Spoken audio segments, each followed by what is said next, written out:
هذا حزب الشيطان. Hezbollah wants to find a way to maintain that public support. And one of the ways that they are doing that is they've created something known as the temporary marriage that fulfills the desire of men there. And what the temporary marriage is, and they call it the Mutah, so that's what a Mutah is. Basically, men sign this contract with a woman who also consents to it, right? And they have a very specific set period of time to sleep with one another and then walk away from each other. Yeah, I'm all over that Mutah. Right? Give me some of that Mutah. This is like basically a regulated form of prostitution because They would claim otherwise, of course. Right. But here's my favorite part. It could go for as long as a year, or it could be as short as an hour. Gee, I wonder what kind of temporary marriage you're going to have in a span of an hour. Right, exactly. I mean, why didn't they just do away with the pretense and say, you know what, the shortest you can go is 7 minutes? Okay. All of a sudden you're not married anymore. Will you look at that? Okay, so now the funny thing is, throughout the article as they explain this, and it's a very, foreign policy magazine, they say, you know what?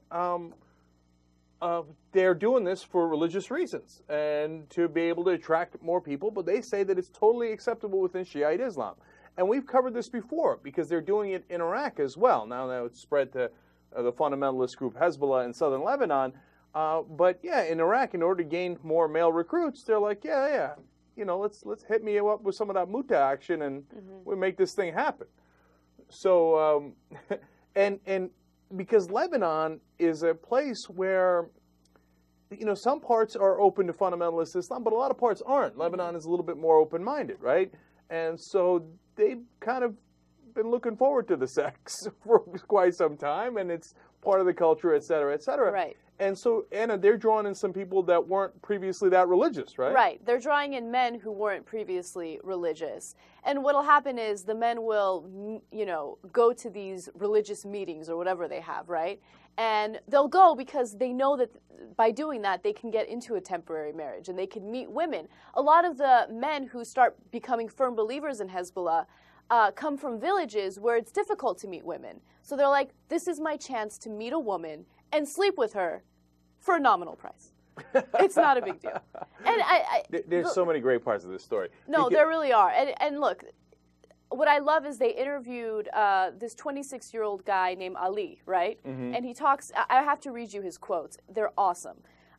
So he says, I usually meet them in Hezbollah's public library or at the center where young men and women attend religious meetings and political preaching. The men and women are put into separate rooms, but he finds ways to communicate. If I want to approach a girl, I ask her for her number and call her, but mostly I get approached by the girls who directly ask me if I'm interested in temporary marriage. He continues to say, although they are veiled from top to bottom, you could always guess how she looks from her face and her eyes, he said with a wink. Yeah, that one in the middle, not so bad. Okay. No. I mean, that's great. They're like, come and fight for Allah. But meanwhile, check out the lovely ladies we have here in the hijab. Right. And they're literally luring him in with sex. And I mean, irony doesn't begin to describe what's happening here. Because these guys claim to be the most moral guys, and they say, well, look, Shiite Islam allows it, as long as the woman is either divorced or a widow. That's what they claim, but all of a sudden, right? But there are others in Lebanon who are saying that's not true. Virgins can also get mixed up in this as long as the father of the girl agrees to it, which makes me extremely uncomfortable.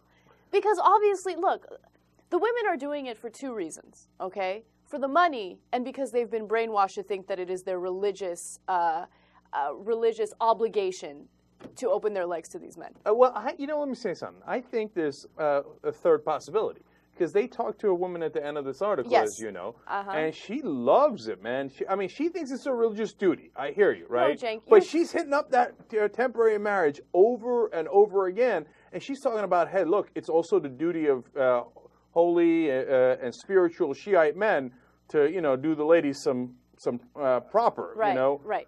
Look, that's the part of the article that grabbed my attention, okay? So I'm going to read you exactly what she says, okay. all right? And it totally rubbed me the wrong way because she sounds like she's been... It rubbed her the right way, though. No, I think she's been brainwashed, dude. Okay, let's You're watch. Crazy. Let's listen. All right, so her name is Zara. She's 25 years old, and she's been divorced, okay? She explained that she practices temporary marriage because it's her religious duty.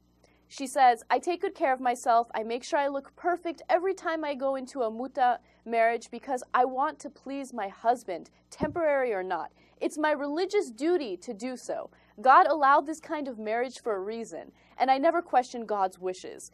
It's also a religious duty to fulfill your sexual desires. Those who satisfy widows of martyrs have more reward in heaven. See, but she's talking about getting her sexual desires fulfilled. You see what I'm saying? She's like, no, it's your duty to get to work, son. Okay? I mean, I didn't come here for no, too temporary a marriage. It needs to last a little while. Okay? You got to make this thing work for me, too. Why do you think she keeps coming back? I mean, it doesn't sound like she's getting paid. It sounds like she's doing it for, love and passion and fervor of Islam and we don't know that. We don't know that. Other things. And, they claim that they're really upset that some of this has turned into prostitution. Okay, go. Of course it's prostitution. Of course it is. And then did you catch that little part that she threw in there? It's the duty of these men to fulfill the widows of the martyrs, right? I mean, if anything wants to make, will make you want to be a martyr less, though, that's going to be counterproductive for Hezbollah.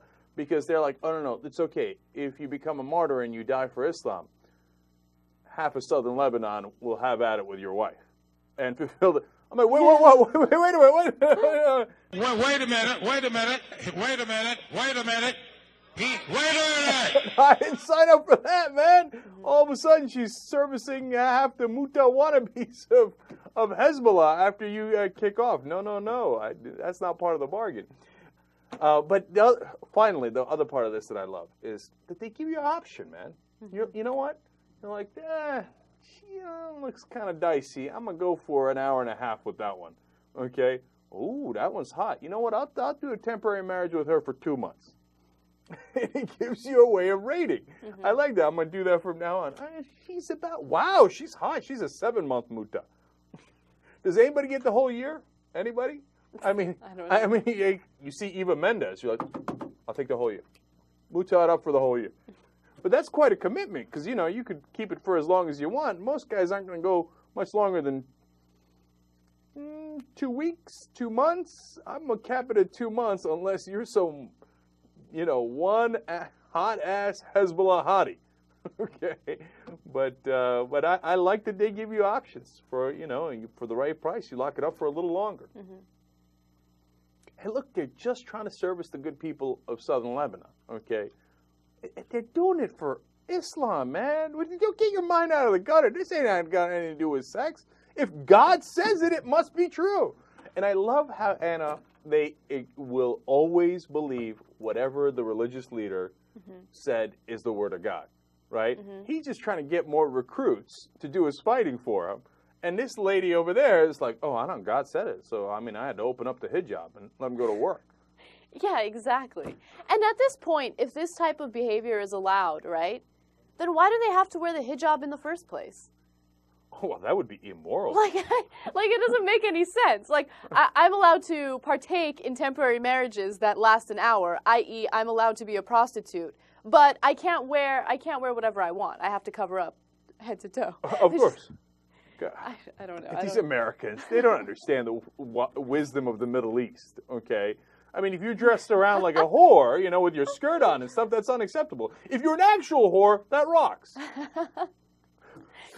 It's crazy, man. Well, we're going to try some of that temporary marriage business over here. They're on to something.